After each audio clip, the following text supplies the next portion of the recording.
California, Willow Creek Bigfoot, Humboldt County, and this is not far from Bluff. I would love to get some Bluff Creek. Humboldt County is the pot capital of the world, I believe. Yeah, and I'm sure there's people with guns in the area, and maybe there's a mutual understanding not to harm Bigfoot.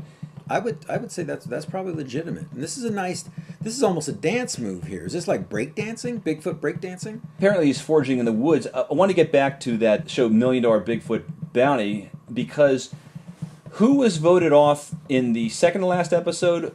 None other than Justin, the guy that killed Bigfoot. I didn't realize that had happened already. He and his partner Ro, who's Carlos Santana. He's a radio show host. Were voted off, and it was just. So did that guy cry when he was voted off?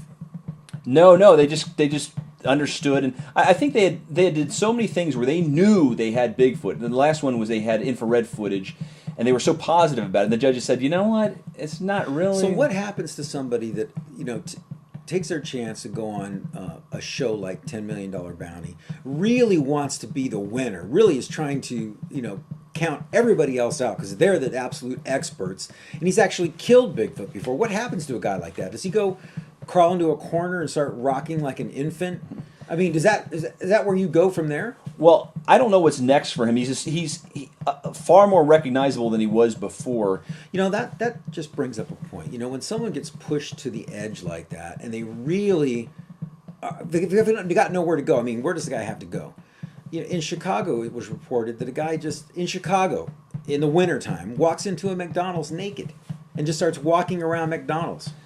But I mean, is that did he cause any crime or anything? Wait, he didn't cause any crime. He was just walking around inside naked. Is that legitimate? In the middle of winter in Chicago? It sounds like a crazy person. It sounds like the same guy, type of guy that smashed out the police windshields in Los Angeles.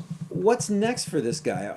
He's got kicked off. Him and his buddy got kicked off $10 million bounty. Where do they go from there? I presume they just have regular jobs. I think the road guy's more set up because he does creative stuff for a living. I'm not sure what, but he's known now, and I think the more episodes they're on, the more they got paid. And also they bring in everybody back. The show is so modeled along the lines of Survivor. It's not even funny. They're actually paying these guys?